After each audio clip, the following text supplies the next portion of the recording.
সঙ্গীত শিল্পী তাহসানের বিয়ে নিয়ে এবার মুখ খুললেন তার প্রাক্তন স্ত্রী জনপ্রিয় অভিনেত্রী মিথিলা।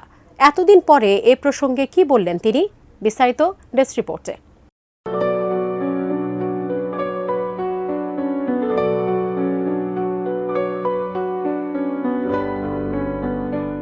পারিবারিকভাবে গত ৪ জানুয়ারি বিয়ে করেছেন জনপ্রিয় সঙ্গীত শিল্পী ও অভিনেতা তাহসান খান। মেকওভার শিল্পী রোজা আহমেদকে বিয়ে করেছেন তিনি। এ খবর প্রকাশের পরপরই তা দেশব্যাপী আলোচনার কেন্দ্রবিন্দুতে পরিণত হয়।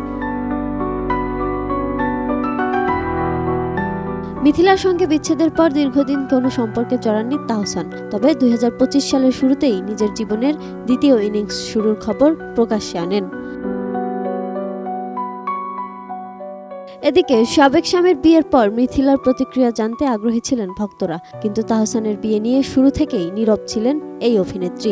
এমনকি সাবেক স্বামীর প্রতি কোনো শুভেচ্ছা বার্তাও পাঠাননি তিনি। তবে সম্প্রতি এক সাক্ষাৎকারে তাহসানের বিয়ে নিয়ে মুখ খুলেছেন মিথিলা। বসুন্ধরা ডায়াপেন্ট এখন আরো উন্নত। এই hot air through top sheet দ্রুত শোষণ করে সোনামণিকে দেয় কোমল অনুভূতি।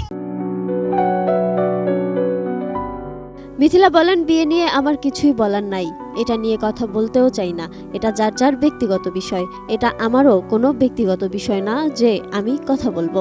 এখানে আমার কিছুই বলার থাকতে পারে না। এর আগে মিথিলা এক সাক্ষাৎকারে বলেছিলেন, বিচ্ছেদ হয়ে গেলেও তাহসানের সঙ্গে তার বন্ধুত্ব রয়েছে। অভিনেত্রী মনে করেন, সন্তান থাকলে তার স্বার্থ আগে দেখতে হবে, সন্তানের মানসিক স্বাস্থ্য সবকিছুর ঊর্ধ্বে। অভিনেত্রীর কথায় তিনি তার মেয়ে আয়রার সামনে তাহসানের সঙ্গে কোনো যুদ্ধ চাননি। ইগোর যুদ্ধে বাচ্চার ক্ষতি মিথিলা চান না। তাই তাহসানের সঙ্গে এখনও তার বন্ধুত্ব বজায় রয়েছে এবং প্রায়শই কথা হয় মেয়েকে নিয়ে।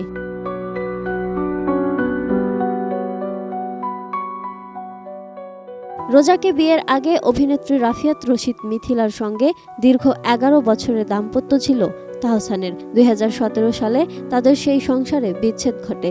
এরপর ২০১৯ সালের ডিসেম্বরে ওপার বাংলার পরিচালক সৃজিত মুখোপাধ্যায়ের সঙ্গে বিবাহ বন্ধনে আবদ্ধ হন মিথিলা। কলকাতার নির্মাতা সৃজিত মুখার্জি ও বাংলাদেশের এই অভিনেত্রী ভালোবেসে বিয়ে করলেও প্রায় গুঞ্জন ওঠে বিচ্ছেদের। এক ছাদের নিচে তাদের দেখাও যায় খুব কম।